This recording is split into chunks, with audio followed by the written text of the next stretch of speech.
Buenas tardes, mis hermanos. ¿Cómo están? Qué bueno, Dios les bendiga. Quiero invitarles a abrir su Biblia para entrar a la palabra del Señor. En Mateo 5, si son tan amables. Mateo 5.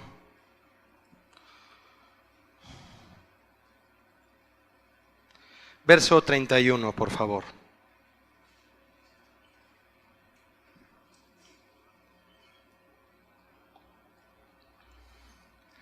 Dice así, lo voy a leer.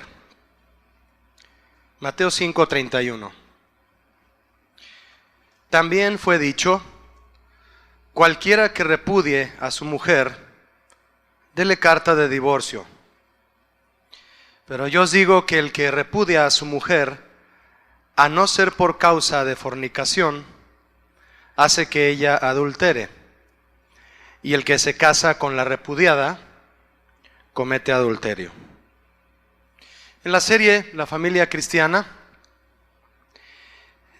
voy a permitir compartirle un tema llamado el divorcio y la familia cristiana. ¿Por qué tomar el divorcio como un tema para la familia cristiana? Hablar del divorcio a la familia cristiana específicamente es necesario, debido a que es un tema que aparece en la Biblia, un asunto que está en la Biblia, que concierne o atañe al matrimonio. Matrimonio entre un hombre y una mujer.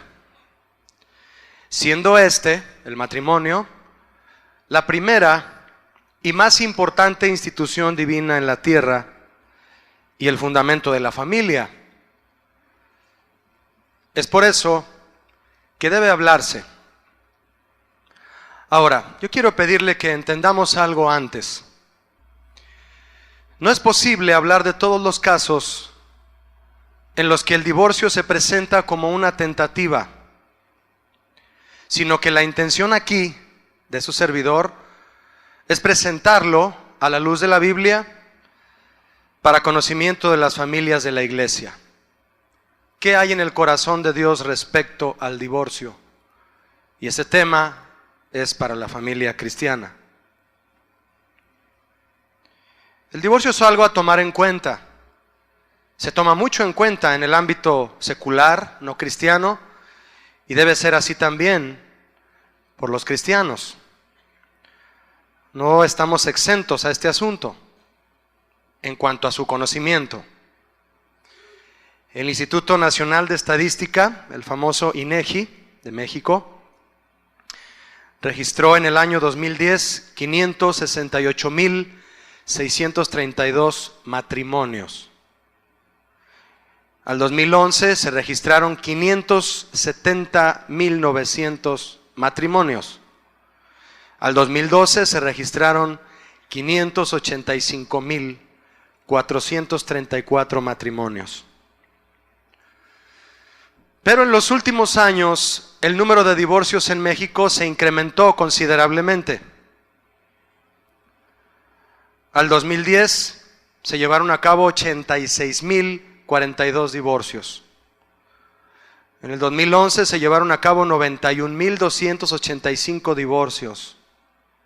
Y en el 2012, 99,509 divorcios. Esto sin contar a las parejas que se separan sin una carta de divorcio. En la década de los 80, por cada 100 matrimonios había 4 divorcios. En los 90 y al 2000, esta cifra se elevó a poco más de 7 divorcios por cada 100 matrimonios. Para el 2005, el número de divorcios por cada 100 matrimonios fue de casi 12%. Y al 2012 se incrementó a 17 divorcios por cada 100 matrimonios. Los factores que provocan o más sobresalientes causas de divorcio en México, un dato por la Universidad de las Américas, es falta de comunicación, de lo cual en la iglesia hemos enseñado, ¿cierto? la comunicación en el matrimonio. Otra causa de divorcio es la infidelidad. Se enseña acerca de la fidelidad en el matrimonio.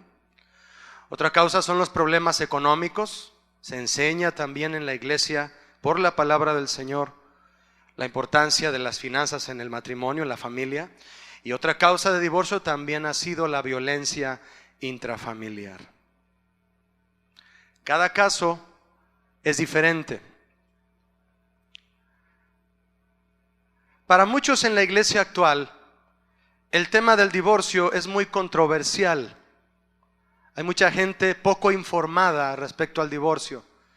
Y la palabra divorcio, separación, sale a la luz, sale a colación en muchos matrimonios al no saber cuál es la perspectiva bíblica de esta acción.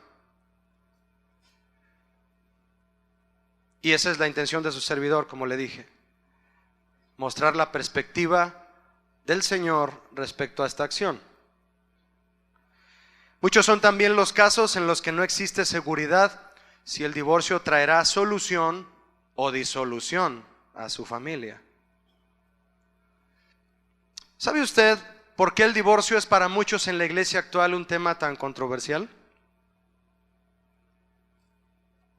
Porque la Biblia habla poco del divorcio. Habla poco. Y cuando la Biblia habla poco de un asunto, el hombre opina mucho sobre el mismo asunto. Y es precisamente la opinión humana la que vuelve controversial un asunto tratado en la Biblia. Por cada principio bíblico hay muchas opiniones humanas, ¿cierto o no?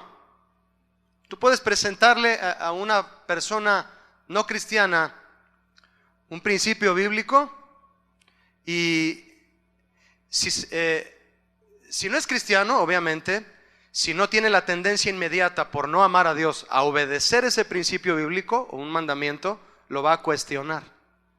Y cuestionarlo es comenzar a permitir que surjan opiniones personales. Las opiniones humanas son diferentes, obviamente, por eso son opiniones.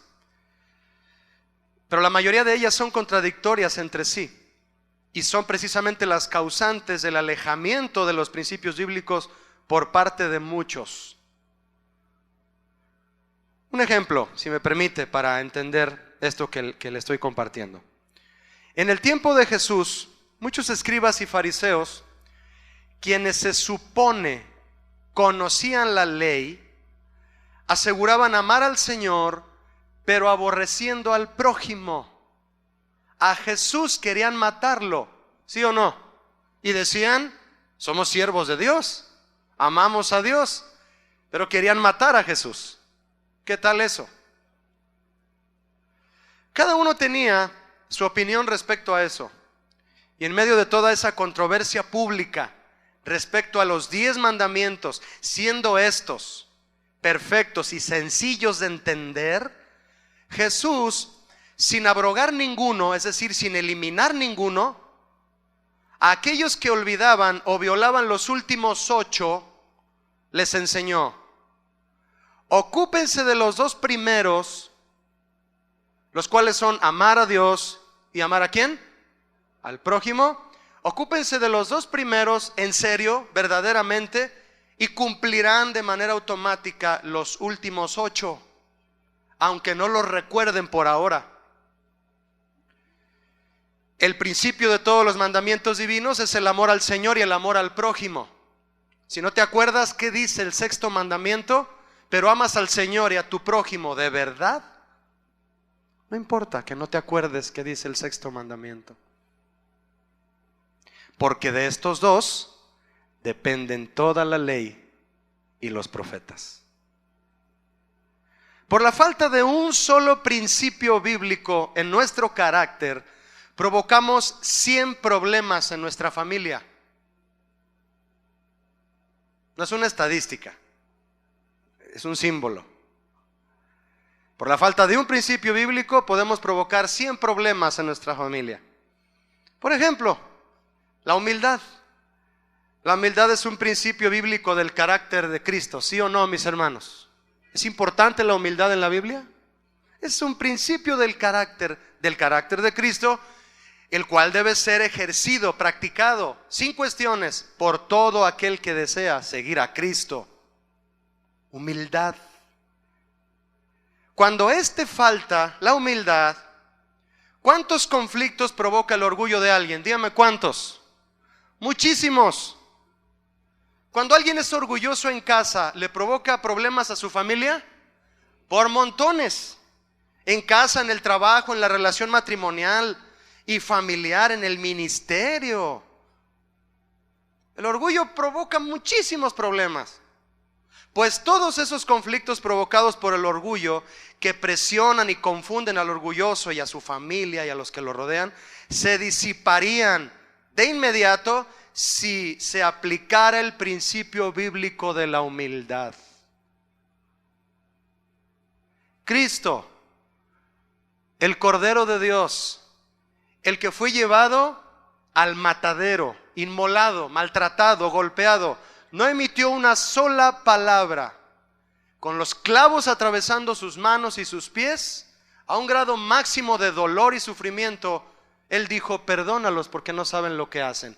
Con una actitud de humildad, nos libró a ti y a mí del problema más grande que tenemos como seres humanos. Se llama la condenación. Con tan solo ser humilde, obediente, claro, pero humilde. Un principio bíblico derriba 100 cuestiones de conflicto en tu persona y en tu familia. Aplícalo. Te quiero hacer una pregunta que en una ocasión hice, si me permiten. ¿Sí me permiten? Por favor, piense en un solo problema que no se pueda resolver con humildad. ¿Ya lo pensó? A ver, dígame uno. Dígame un conflicto del área que sea que no se pueda resolver con humildad. Todos se resuelven con una actitud humilde.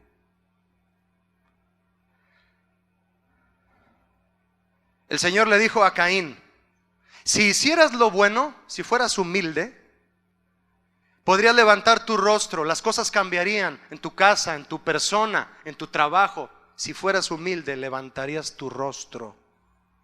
Pero como no lo haces, Caín, el pecado está esperando el momento de dominarte.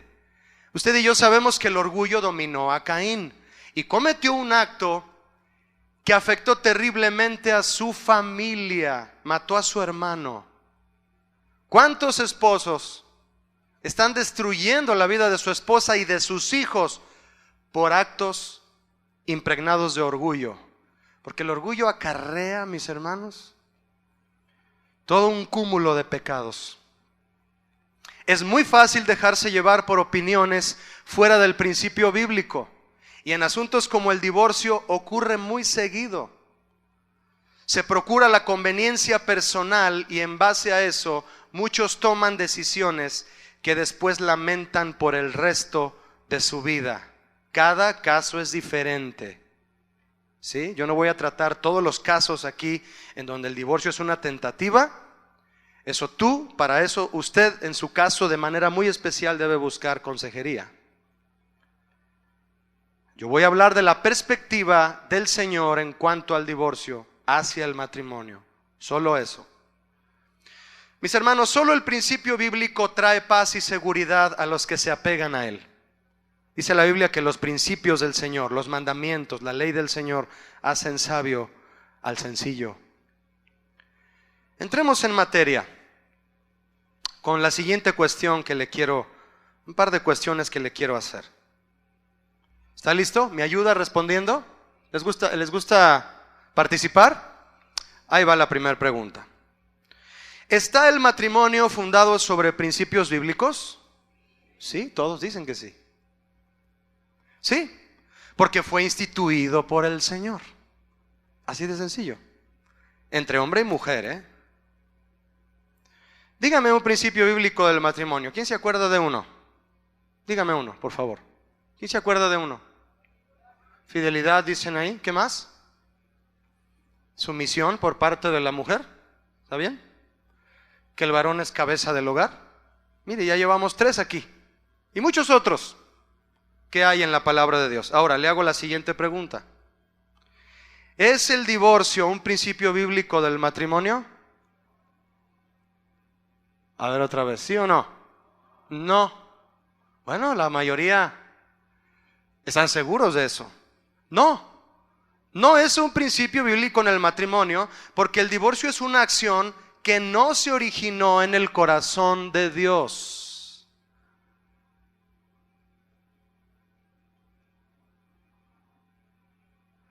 El divorcio, mis hermanos, es parte de una cláusula que aparece en la Biblia debido a la dureza del corazón humano que se aferra. El corazón humano se aferra a pasar por encima de los principios bíblicos del matrimonio. Cuando en un matrimonio cristiano sale la palabra divorcio en la charla o en la discusión, es muy probable, casi al 100% probable, que es porque se están brincando los principios del matrimonio bíblicos. Y el divorcio no es uno de ellos. Le repito, el divorcio es parte de una cláusula. ¿Qué es una cláusula? Una condición que está en la Biblia, pero por causa de la dureza del corazón humano. La Biblia, mis hermanos, no promete un diplomado en divorcio, un doctorado. Por ahí me platicaba un joven por la mañana que por ahí en una de las televisoras famosas de México hay un deportista que le dicen el doctor. Le dicen doctor porque como se ha divorciado 4 veces, le dicen doctor en divorcio. Así que cuando usted escuche decirle a un comentarista deportivo que le dicen, oiga doctor, es porque hacen alusión a eso. La verdad es que nadie puede ser doctor en divorcio. La Biblia no promete un diplomado en divorcio a los que estudian el tema. ¿Por qué le digo esto? Mire, tan solo en la versión castellana bíblica Reina Valera del 60, la versión que casi todos usamos, versión sobre la cual descansan un grupo considerable de nuevas y populares versiones, la palabra divorcio aparece solo 5 veces en 3 pasajes. 2 veces en Deuteronomio, 2 veces en Mateo y 1 en Marcos. Todas dentro del mismo contexto, acompañada del verbo repudiar, la cual aparece 12 veces en estos y otros pasajes que usan el verbo repudiar, pero solo con intención profética, para hablar a Israel y exhortar en cierto sentido. Bien, nadie tiene, mis hermanos, por qué ser un experto en el tema del divorcio. A lo que estamos llamados a ser los responsables de una familia es a ser expertos en los principios bíblicos del matrimonio. Ahí sí. Nadie tiene que ser un experto en divorcio cuando sabe que se ha unido a una mujer en el plan perfecto de Dios. El divorcio es la disolución legal del matrimonio. La palabra divorcio significa separación, del griego apostasion, de donde viene la palabra apostasía. Cuando se habla de apostasía en la Biblia, se refiere a la actitud de alguien que alguna vez se acercó a Dios y decide renunciar a su voluntad, a sus mandamientos, terminando por abandonar la fe cristiana. Podríamos decir que apostatar es divorciarse de Dios. Un pacto con Dios es un convenio en el que Él nos invita a entregarle todo nuestro ser y así corresponder a la entrega total que Él hizo por nosotros al amarnos primero. El matrimonio es un pacto similar en donde el hombre y la mujer deben dar el uno al otro todo su ser, y entonces la bendición será grande y mutua. De nuestro texto inicial que usted leyó conmigo, quisiera invitarle a que corroborara conmigo cuáles son las 3 primeras palabras de Mateo 5:31. Dice Mateo 5:31 las 3 primeras palabras. ¿Me ayuda? ¿Qué dice? También fue dicho. Bien. ¿A qué se refería Jesús con también fue dicho? ¿Quién dijo? ¿Quién dijo qué? Se refería a Moisés. Moisés. ¿Quiere acompañarme a Deuteronomio, si es tan amable? Deuteronomio 24. Por favor, deje ahí un apartado en Mateo 5 y vamos por favor a Deuteronomio 24. Verso 1.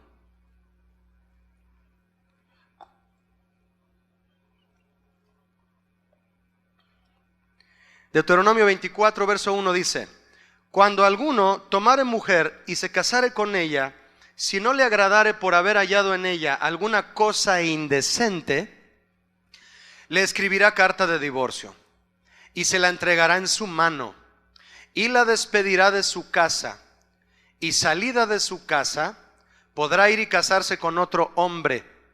Pero si la aborreciere este último y le escribiere carta de divorcio y se la entregare en su mano y la despidiere de su casa, o si hubiere muerto el postrer hombre que la tomó por mujer, no podrá su primer marido que la despidió volverla a tomar para que sea su mujer, después que fue envilecida, porque es abominación delante de Jehová, y no has de pervertir la tierra que Jehová tu Dios te da por heredad. Cuando Moisés dijo cosa indecente como razón para darle carta de divorcio a la esposa en el tiempo en que Moisés estuvo en Israel, cosa indecente se refiere a hervá, una palabra que significa desnudez, desgracia en el sentido moral, inmundicia, indecencia o vergüenza. Esta ley dada por Moisés al pueblo, permitida por Dios, tenía el propósito de reglamentar, mis hermanos, una práctica en el pueblo que se llevaba a cabo de manera desenfrenada. ¿Qué actividad se llevaba a cabo de manera desenfrenada en Israel antes de esta ley? Perdóname la expresión, pero era un divorciadero. Dicen las crónicas que solo por no saber cocinar el hombre le abandonaba a la mujer, no le daba carta de divorcio, la abandonaba, no te quiero, voy a tomar otra mujer. ¿Saben cocinar, hermanas? Qué bueno. Es entonces que por este motivo tan tonto como otros que comenzaron a surgir, Moisés tuvo que implementar esta ley. Cosa indecente para darle carta de divorcio a la mujer. Todo el mundo se divorciaba por cualquier cosa. El designio del Señor es que el matrimonio sea permanente. ¿Cuántos están de acuerdo con esto? Eso dice la Biblia. Fíjese lo que le acabo de preguntar. ¿Cuántos están de acuerdo? No se oyó bien, ¿verdad? ¿Cuántos obedecen esta regla bíblica?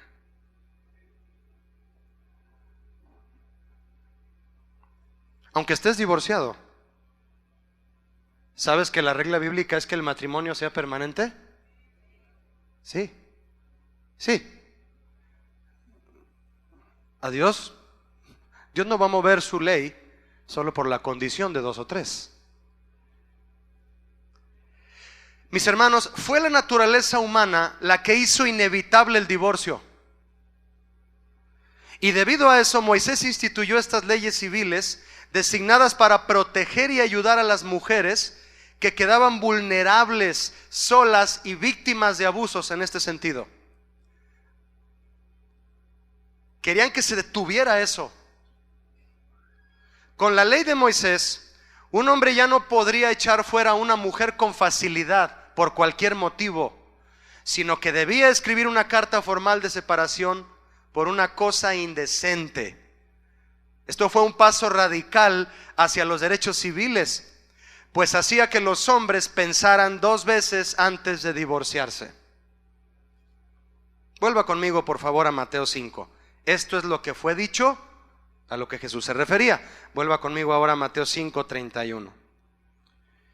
Dice Jesús: cualquiera que repudie a su mujer, dele carta de divorcio. Pero yo os digo que el que repudia a su mujer, a no ser por causa de fornicación, hace que ella adultere. Y el que se casa con la repudiada, comete adulterio. Les pregunto, ¿es esto una ley, mis hermanos? ¿Sí o no? Sí, es una ley. Estamos viendo cuál es la perspectiva del divorcio en el corazón de Dios hacia la iglesia.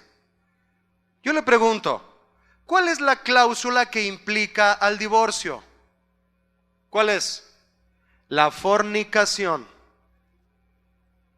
Esa es la cláusula. ¿Quién la dijo?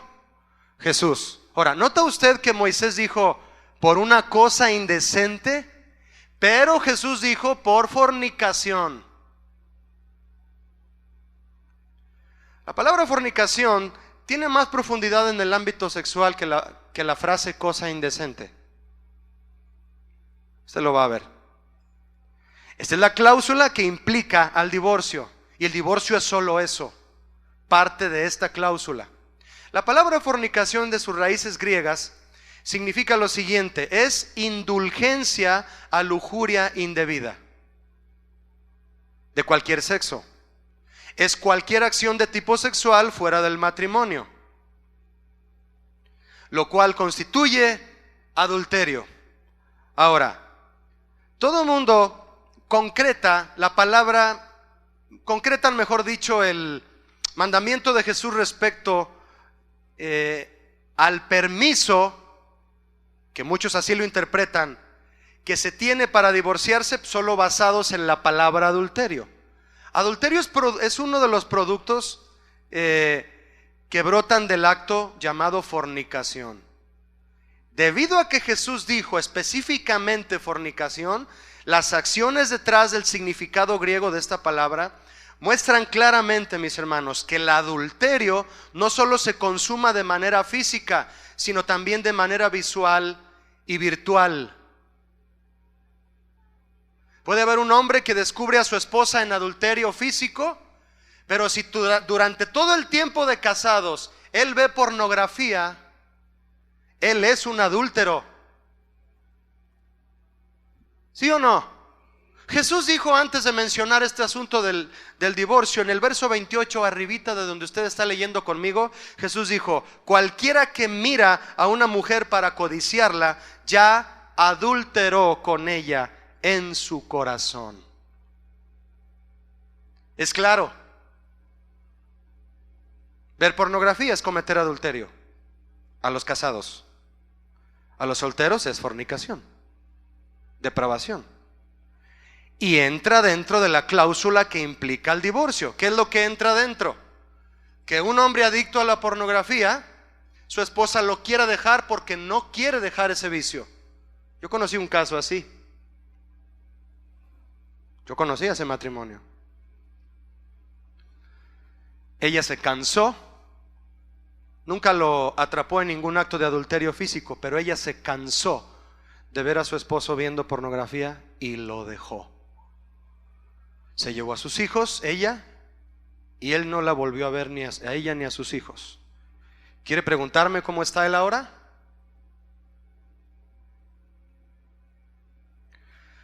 De hecho, fíjese, para extender un poquito nada más lo que es la indulgencia a lujuria indebida, simplemente como un agregado a esto, porque para nosotros lo importante es la palabra del Señor, simplemente el Código Civil contempla 3 tipos de divorcio: el administrativo, el voluntario y el necesario. Las leyes estipulan que el divorcio se torna necesario por diversas causas. Solo voy a tomar un ejemplo de uno de los tres. El divorcio necesario. Entre todas las causas que alguien debe presentar para que el divorcio se le llame o sea necesario, es cuando alguno de los dos, de los padres, corrompe a los hijos.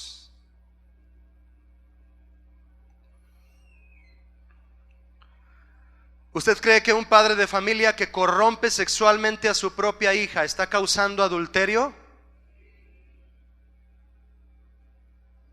Así es. Con su propia hija. Si no, lea Levítico 18 ahí en casa cuando usted tenga tiempo. Si con la ley de Moisés pensaban dos veces si optaban por el divorcio, con la ley de Jesús se acabaron los pretextos para abolir el matrimonio y burlarse de los principios matrimoniales a la hora que se desea. Yo no puedo concebir, mis hermanos, a un joven que venga conmigo o con cualquiera de los pastores a decirme: me voy a casar, Julio.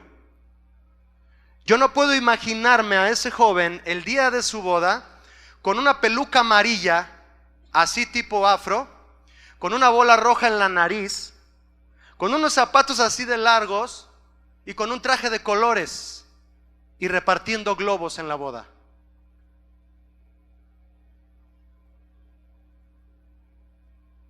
Un payaso, pues. Yo me lo imagino con un frag o con un traje impecable, impecable todo él, los zapatos brillantes, bien peinado, temblándole las rodillas y diciéndole a la mujer que tiene enfrente: te voy a ser fiel por el resto de mi vida.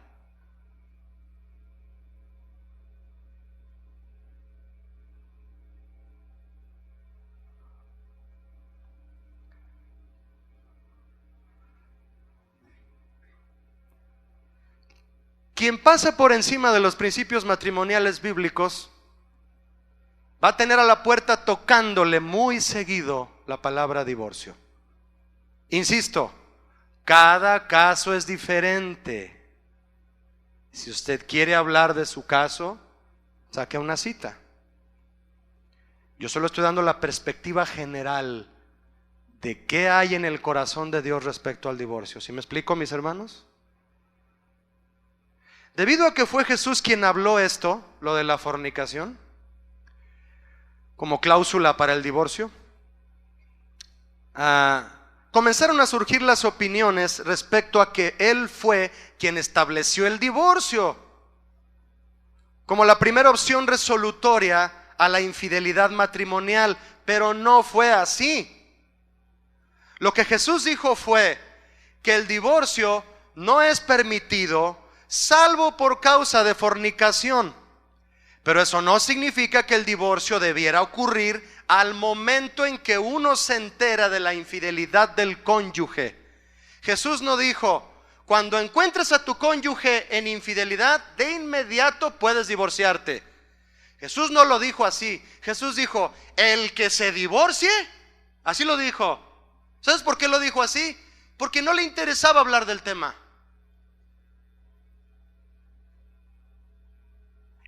El que se divorcie, que sea por fornicación. Y se abre toda la gama en el estudio de lo que es esa palabra, las causas que implican, porque también ver a una mujer y codiciarla es adulterio, ¿no? Pero Jesús no tenía la intención de que encontrado el cónyuge en infidelidad, las parejas optaran de inmediato por el divorcio. Eso no estaba en el corazón de Dios, ni estaba en el de Jesús. Por el contrario, Jesús enseñó que por encima del divorcio están los principios bíblicos del matrimonio. Debido a esto, todo aquel cristiano, si tú no eres cristiano, bueno, haz lo que tú gustes, pero todo aquel cristiano que haya cometido adulterio, sea él o su cónyuge, deberá primero, y por su bien espiritual, informarse y apegarse a los principios bíblicos del matrimonio para decidir sabiamente si la cláusula que incluye el divorcio deberá entrar en vigor o no. Muchas de las veces el perdón es más poderoso que la fornicación o el adulterio de los cónyuges. El perdón. ¿Sí o no el perdón de Jesús fue más poderoso que toda tu maldad junto con la mía? Mucho más. Mucho más. Antes de cualquier pecado que incita al verbo divorciar, está el principio bíblico del perdón. Verbo que aparece aproximadamente 156 veces en la Biblia, sin contar sus demás conjugaciones del verbo perdonar. Y sin contar cuántas veces aparece la palabra misericordia y amor. Yo ya lo perdoné muchas veces, pastor. Tu caso es diferente. Es un caso. Hay que tratarlo. El divorcio nunca es obligatorio. Si hay arrepentimiento, debe haber perdón. Cuando usted tenga tiempo, mi hermano, también en casa, ya le dejé de tarea leer Levítico 18, ahora le voy a dejar de tarea que lea Oseas 3. Cuando usted pueda leer Oseas 3, se va a dar cuenta que este hombre destacó por su capacidad de perdonar a su esposa, quien fue una ramera. Una ramera. Su paciencia en el matrimonio de Oseas simbolizaba el amor perdonador y redentor de Dios para con su pueblo. Su pueblo, el pueblo de Dios, comete muchas veces adulterio. Y Dios nos sigue amando. ¿Me estoy explicando?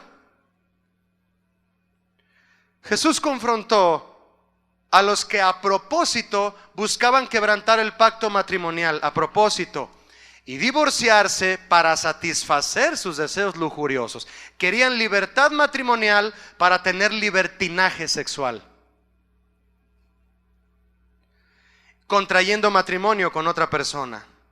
Toda persona casada que dice amar a Dios debe buscar continuamente todas las maneras posibles de restaurar su matrimonio en vez de pensar en excusas para romperlo.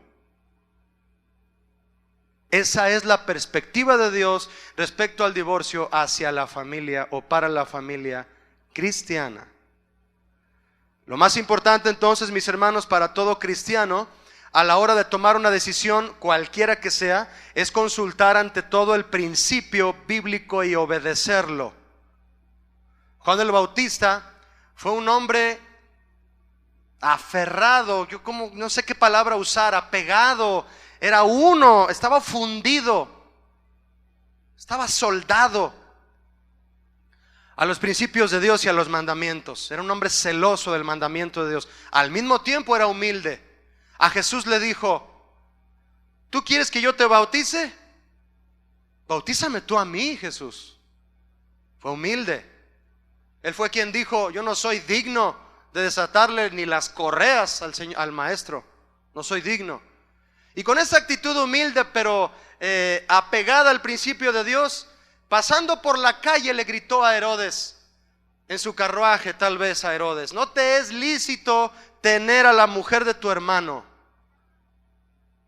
No puedes estar con la mujer de tu hermano, le dijo a Herodes. Usted sabe lo que le pasó a Juan el Bautista. Sí sabe, ¿verdad? Le cortaron la cabeza por andar proclamando el principio matrimonial de la fidelidad, porque amaba a Dios. Vaya conmigo, si es tan amable, hermano, a Mateo 19.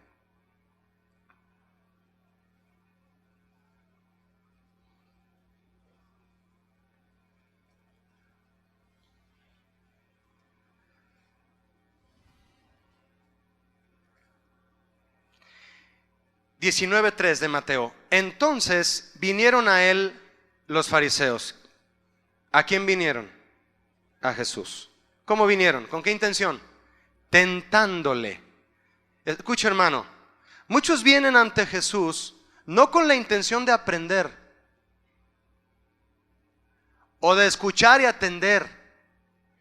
Vienen con la intención de cuestionar. Si tú te acercas a Jesús, debe ser con la intención de escuchar y atender, no de cuestionar. Tentándole y diciéndole: ¿Es lícito al hombre repudiar a su mujer por cualquier causa? Mire, al igual que Herodes a Juan, los fariseos deseaban atrapar a Jesús también. Dice la Biblia que no encontraban cómo apresarlo, no hallaban pretexto para poderlo aprisionar. Finalmente Jesús lo permitió, usted sabe, pero en esos momentos no hallaban cómo. Trataron de hacerle caer en la trampa de adoptar una postura en una controversia teológica. ¿Por qué? Porque obviamente se referían al contexto que ya había escrito Moisés, que usted y yo ya leímos. En este grupo de fariseos había dos grupos derivados principales que tenían puntos de vista opuestos sobre el divorcio. Un grupo defendía el divorcio casi por cualquier razón. El otro creía que el divorcio podía permitirse solo en caso de infidelidad conyugal. Este conflicto se daba por la diferente interpretación de cada grupo, tal como sucede hoy. Yo escuché a un amigo mío, a mí me lo dijo, escuchen mis hermanos, hace muchos años, un amigo mío casado, de quien su esposa, yendo los dos a una iglesia, él comenzó a sentir que no era correcto ir a esa iglesia, por alguna razón. Bueno, y por lo que él me platicaba, él tomó la decisión correcta, porque yo conocía al pastor donde su esposa iba. Cuando él decidió salir de esa iglesia, su esposa no quiso salirse con él. Y él empezó a insistirle de una manera, yo lo conocía a él, bien. Y él estaba triste un día y me dijo: Julio, ¿qué crees que le dijo el pastor a mi esposa? Que si yo soy un impedimento para que ella sirva a Dios, ella debe divorciarse de mí. En serio, se lo digo en serio, esto no me lo contaron. Yo conocí a ese pastor y conocí a esta pareja. Ese pastor ahorita está divorciado y se volvió a casar. Grupos con diferentes puntos de vista, alejados del principio bíblico. Dije principio. Este conflicto entonces se daba por interpretaciones diferentes con respecto a lo que Moisés había escrito en la ley y que leímos anteriormente. Vea conmigo el verso 4, por favor, mi hermano, de Mateo 19, verso 4. Él respondiendo les dijo, fíjese lo que les dijo: a mí esto ¿no habéis leído? Imagínense la cara que puso un fariseo porque le dicen que no ha leído. ¿Te gustaría que tú, siendo catedrático de la Universidad de Harvard, te dijeran: ¿qué no has leído? ¿Qué tal? No, el Señor Jesús era, ¿no? ¿Qué no han leído? ¿Son fariseos? ¿Qué no leen? Que el que los hizo ¿me ayuda fuerte esta palabra? Principio. Varón y hembra los hizo. Y como dijo el pastor Tony, no eran Adán y Evaristo, eran Adán y Eva. Que el que los hizo al principio, varón y hembra los hizo, eso dice Génesis 1:27. Jesús les estaba diciendo, dando una cátedra del Génesis, fíjese. Y dijo también, verso 5: por esto el hombre dejará padre y madre y se unirá a su mujer, y los dos serán una sola carne. Eso dice Génesis 2:24. Jesús les estaba haciendo recordar, diga conmigo, si es tan amable, el principio. ¿Usted cree que Dios, estableciendo una cosa al principio, tiene por qué cambiarla solo porque el hombre no acató esa regla del principio? ¿Usted lo cree? ¿Por qué? No tiene por qué. Mire, la verdad, mis hermanos, es que Jesús, al responderles así, hizo más énfasis en el matrimonio que en el divorcio. Por favor, piénselo 5 segundos. Cristo empezó a hablar más del matrimonio que del divorcio cuando le preguntaron del divorcio.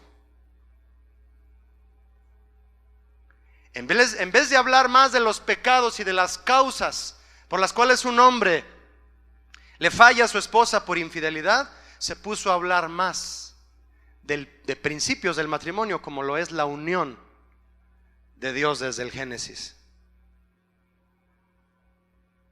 Les enseñó que la intención de Dios siempre había sido que el matrimonio fuera permanente. Eso no cambió. Y para manifestar su importancia, citó los pasajes de Génesis. ¿Qué significa Génesis en hebreo? ¿Me ayuda? Principio. El que los hizo al principio en el Génesis. No por nada, mis hermanos, porque Dios es inequivocable, no por nada los principios del matrimonio están en el Génesis. Por eso fue la primera institución puesta por Dios en la tierra. El matrimonio fue mucho antes que la iglesia. La iglesia debe estar fundada sobre familias.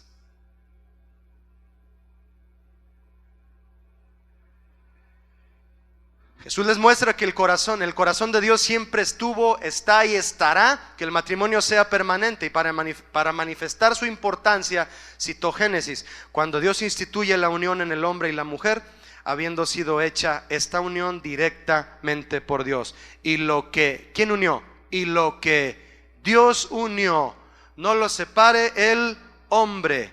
¿Qué significa eso? Para mí el matrimonio es permanente, dice el Señor. Entonces, ¿por qué hay divorcios, Julio? ¿Quiere ver por qué? Mateo 19:6, discúlpeme. Así que no son ya más dos, sino una sola carne.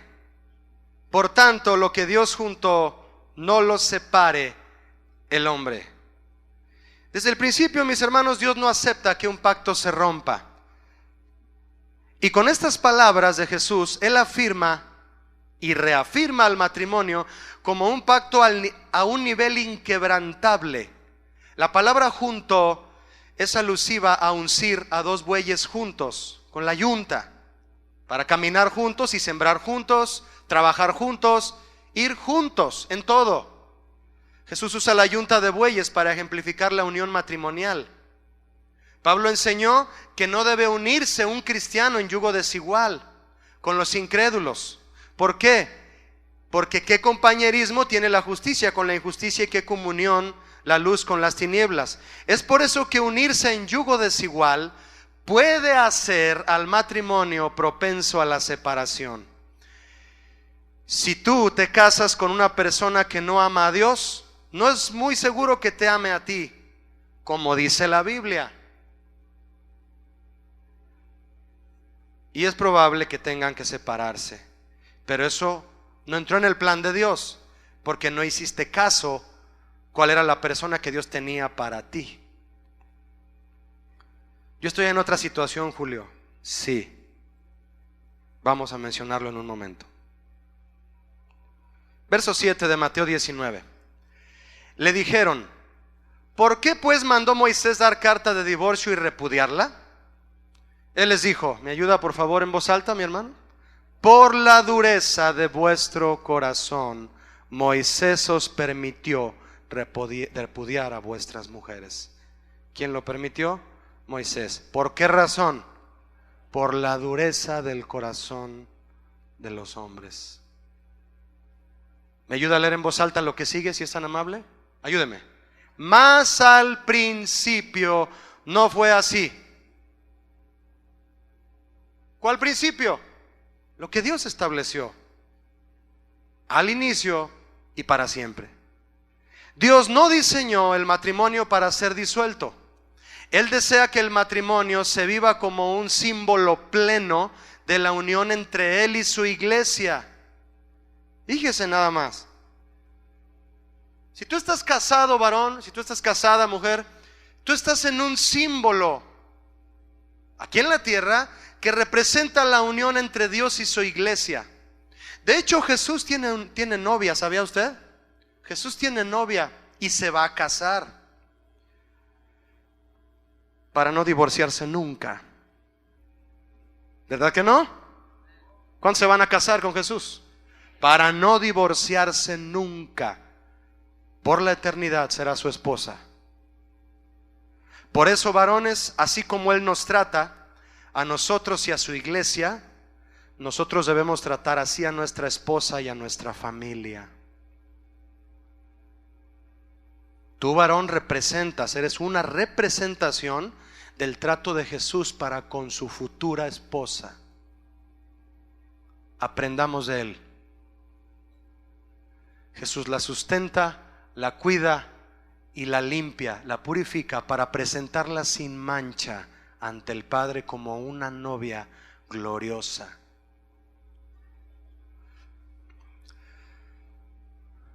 En los tiempos de Moisés y de Jesús, al igual que hoy, la práctica del matrimonio se alejó del propósito de Dios. Por eso había tantos divorcios.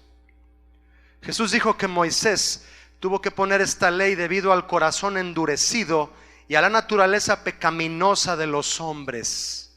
Por eso, yo le decía al principio que lo que hizo brotar el divorcio fue la naturaleza pecaminosa humana. Verso 9, si me acompaña, de Mateo 19. Verso 9.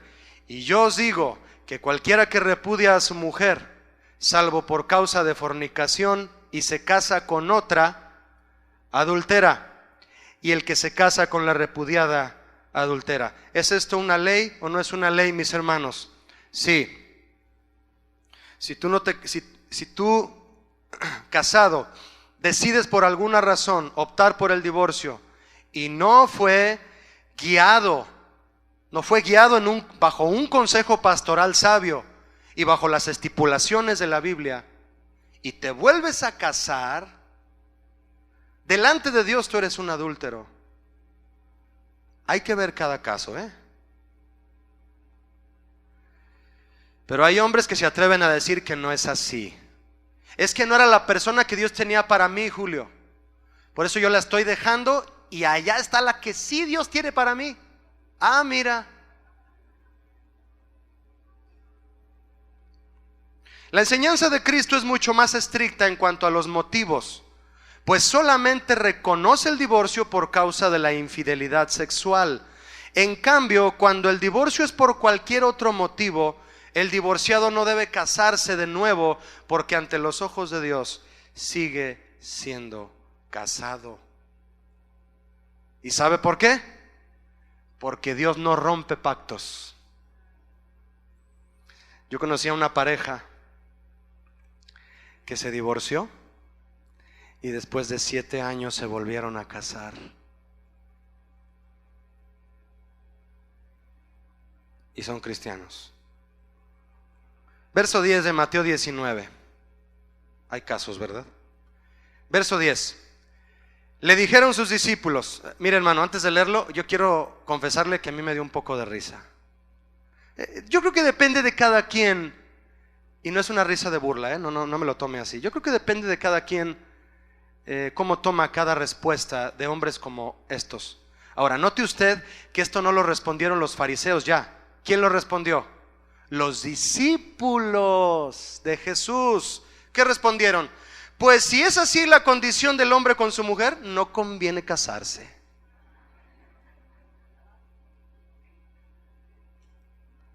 ¿Qué entiende usted por esa respuesta? No les gusta el compromiso.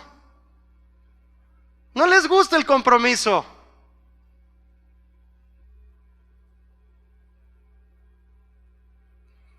Esta reacción y respuesta fue porque no les era fácil aceptar la nueva forma con la que Jesús les planteaba el pacto matrimonial. ¿A qué grado está en el corazón de Dios? Por eso es tan delicado y tan valioso. Jesús lo hizo así para que sus discípulos aprendieran el significado de la palabra compromiso. Matrimonio, compromiso. Compromiso hasta la muerte. Dar mi vida. No esperar que tú des la tuya. No, yo dar la mía. Eso se llama matrimonio cristiano. Compromiso. Doy mi vida por ti.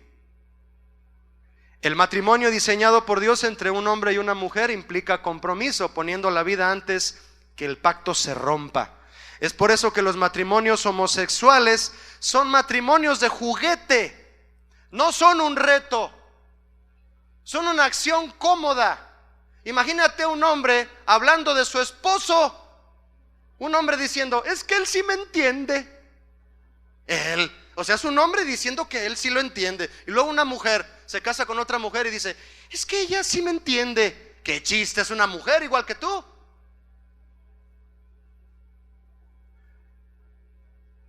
Varón, cásate con una mujer.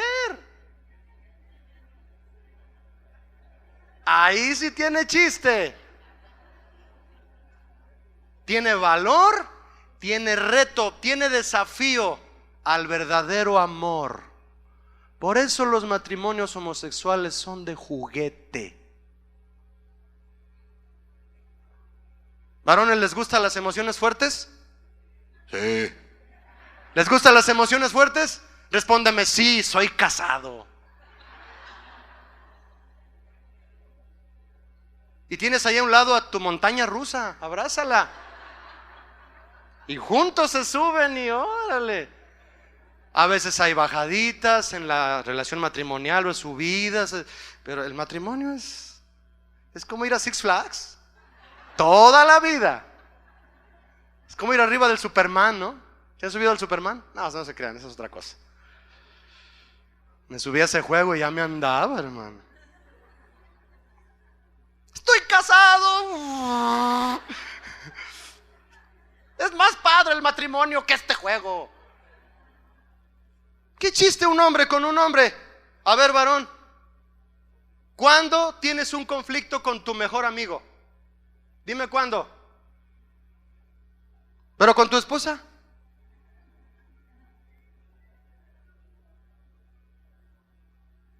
El reto del amor es entre un hombre y una mujer. ¿Sí o no? Varón y hembra los creó. Y lo que Dios unió, no lo separa el hombre.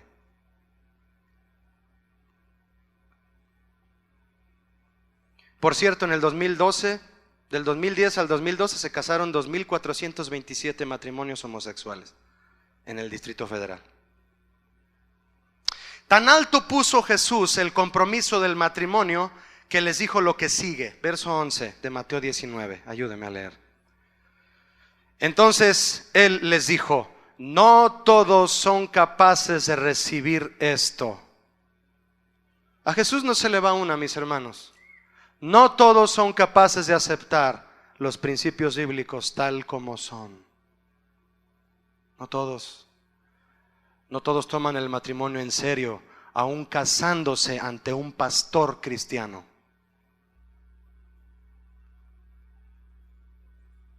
Sino aquellos a quienes les es dado. Jesús se refiere, mis hermanos, a que no todos tienen la capacidad de permanecer solteros. Después habló de los eunucos en el contexto.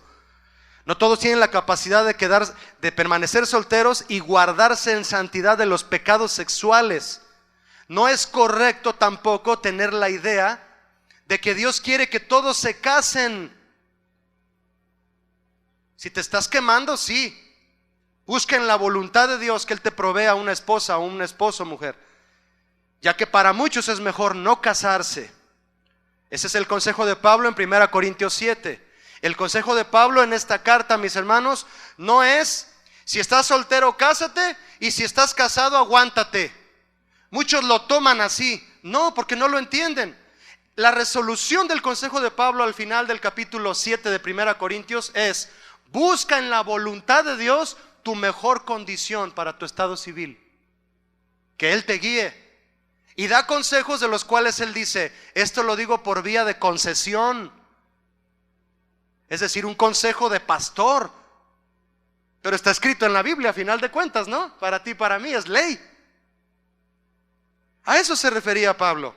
De hecho, él mencionó: bueno le sería al hombre no tocar mujer. Sí, pero el equilibrio está enseguida. Pero a causa de los problemas, de la problemática, de los ataques, de los bombardeos, del cibersexo, de todo lo que existe, cada uno mejor tenga su propia mujer y cada una su propio marido. Precisamente en la enseñanza de Pablo en este tema, respecto a situaciones matrimoniales en conflicto, quedó marcado el consejo central para aquellos cuyo cónyuge es el que busca el divorcio. Tú no. El otro es el que lo quiere. Y tal vez algunos esperaban que mencionara algo de esto. Pablo enseña que si hay abandono por parte de alguno en la pareja, que éste se realice por parte del cónyuge no cristiano, al que sí lo es. Tú lo puedes ver ahí. Enseña también que la separación es recomendable solo cuando el cónyuge no cristiano decida abandonar al que sí lo es. Si tu esposo o tu esposa no cristiano no te quiere abandonar, no lo abandones tú. Y hay que ver cada caso en especial, lo digo una y otra vez, mis hermanos. Sí, estoy generalizando. Y también es recomendable la separación cuando uno de los dos cónyuges hace que la relación se vuelva imposible. Porque Dios nos ha llamado a estar ¿en qué? En paz. ¿Sabe qué significa esto en palabras coloquiales? Espero no ofender a mis hermanos por internet. Dios, molesto por lo que Pablo enseña, está diciendo: sepárense en lugar de estar como perros y gatos.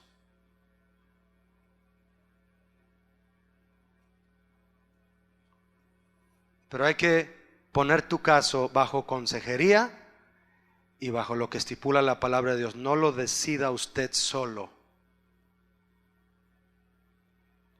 El divorcio es tan hiriente, mis hermanos, y destructivo hoy como lo fue en los días de Jesús. Entre las áreas que afecta el divorcio en la vida de una persona están el área personal, el área emocional, parental, económica, familiar, social, de trabajo y de aspectos prácticos de la vida diaria. Un estudio de una universidad de los Andes llamado Evidencia Empírica Internacional dice lo siguiente: muchos son los casos de divorcio en el mundo en que los hijos llegan a sentirse responsables, culpables de ser ellos el motivo de que sus padres se separen, y esto ha dañado la existencia de muchos de ellos. Tal vez tú eres hijo de padres divorciados. Los hijos de padres divorciados presentan mayores dificultades en sus relaciones paterno-filiales y sociales, así como más problemas psicológicos y de aprendizaje. Julio, pero mis hijos son cristianos. Sí, pero Satanás viene a hurtar, matar y destruir, mis hermanos. Y más si se le abre la puerta a una situación así. Existe una relación directa entre divorcio de los padres y conductas antisociales de los hijos, como delincuencia juvenil, alcoholismo y drogadicción. Menor rendimiento escolar entre hijos de padres divorciados. Los hijos de matrimonios rotos tienen más dificultades en las relaciones de pareja. Se observan altas tasas de precocidad sexual en hijos extramatrimoniales entre los descendientes de padres separados. Quieren tener sexo, pero no se quieren casar. El divorcio es un factor relevante en cuanto al maltrato de menores. Los cónyuges divorciados presentan más problemas de salud mental y física. La ruptura matrimonial conlleva la formación de hogares monoparentales de jefatura femenina, con recursos escasos o situados bajo el umbral de la pobreza.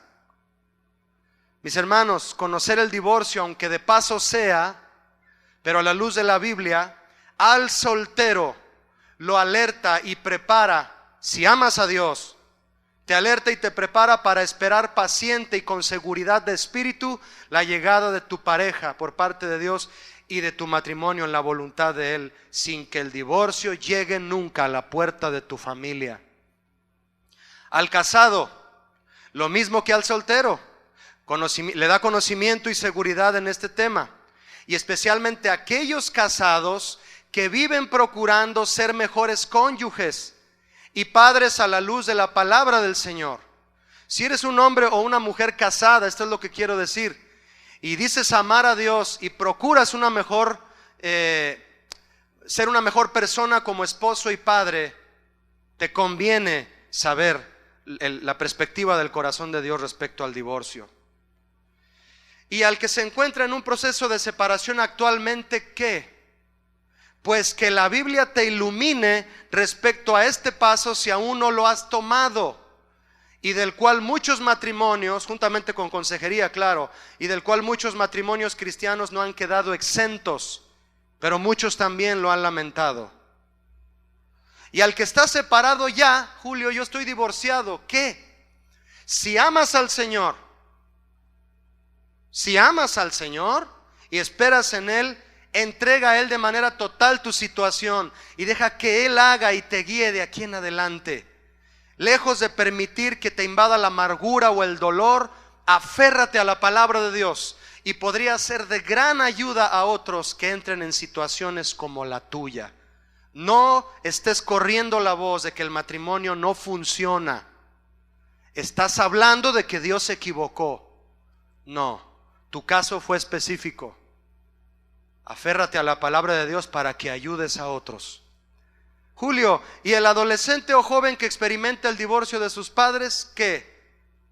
A ellos también, si aman al Señor, que se refugien en Él y en su palabra, para que no pierdan la esperanza de tener un día su propia familia en su voluntad, y en la cual el divorcio nada tenga que ver nunca, pues el motivo del divorcio de tus padres, joven, no fuiste tú.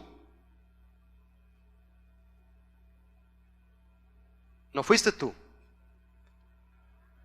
Cuando optan por el matrimonio, las personas nunca deben tener el divorcio como una opción para resolver sus problemas, ni tampoco como una forma de escapar de una relación que aparentemente está muerta. Pregunta, mis hermanos, ¿están tus acciones fortaleciendo tu matrimonio o lo están desgarrando? Le invito a orar. Señor, gracias por esta tarde y tu palabra. Gracias, Señor, porque la perspectiva de tu corazón es muy clara. Se habló más del matrimonio que del divorcio. Que toda persona aquí, Señor, cualquiera que sea su situación, lo primero que haga es rendirse a tus pies. Hay consecuencias de malas decisiones. Aún así tú eres bueno. No todo se arregla a veces, Señor, porque el corazón de los hombres es duro. Pero tú estás ahí para sanar heridas, para confortar, para guiar en cada situación de cada familia. Yo te ruego, Señor, que tu mensaje ponga una perspectiva correcta en nuestro corazón a los que tenemos una familia, para que el divorcio no tenga por qué salir a colación. Y a los que se encuentran en otra diferente situación, Señor, guíales, Padre. Tú eres tan bueno que en tu presencia, Señor, hay plenitud de gozo, delicias a tu diestra. De hecho, como iglesia somos una familia y podemos encontrar fortaleza y alegría y gozo y todo lo que necesitamos como seres humanos en el seno de la iglesia. Guíanos, Padre, para no tomar decisiones equivocadas en base a opiniones humanas, sino llegar hasta el final aferrándonos a tu principio, a tu mandamiento y no a lo que nosotros creamos que es correcto. Ayúdanos, Señor, porque nos hemos equivocado mucho y no quisiéramos hacerlo en un asunto como este, que no solo destruye a los cónyuges, sino a los hijos, a los padres, a muchos. Gracias, Señor, porque en tu corazón siempre estuvo, está y estará que cada familia, cada matrimonio es una sola carne, y lo que tú uniste no lo separa el hombre. Gracias en el nombre de Cristo. Amén. Dios les bendiga, mis hermanos.